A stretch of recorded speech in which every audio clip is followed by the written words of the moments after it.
ఇక్కడ నుంచి హైదరాబాద్ దాకా మొత్తం కెమికల్ ఫ్యాక్టరీలు, ఫార్మసీ కంపెనీలు ఉన్నాయి.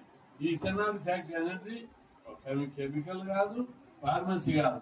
ఇది లీడర్లకు వాళ్ళకి అవకాశంగా మంచుకోవడానికి బ్లాక్ మెయిల్ చేస్తూ ప్రజలను దెబ్బతీసి ప్రజలను ఉపాధి దొరకకుండా ఉద్యోగాలు దొరకకుండా చేసే కుట్రల భాగంగా దీన్ని వ్యతిరేకిస్తున్నారు.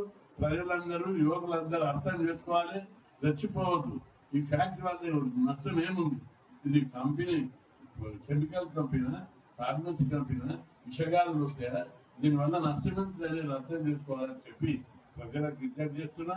ప్రభుత్వం కూడా దీనికి వెంటనే స్పందించి పూర్తి సహకారంతో ఇటువంటి కంపెనీలను ప్రోత్సహించాలని విజ్ఞప్తి చేస్తున్నారు. ఎవరో వచ్చి కూలగొట్టి కాలు పెట్టే సరిపోతుందా?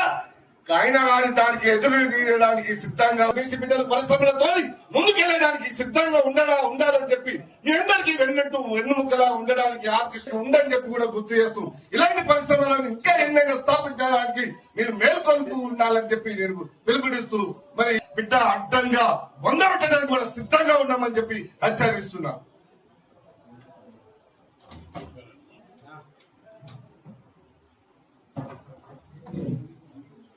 सागर फोटो निलबड़ फोटो कैमरामैन राले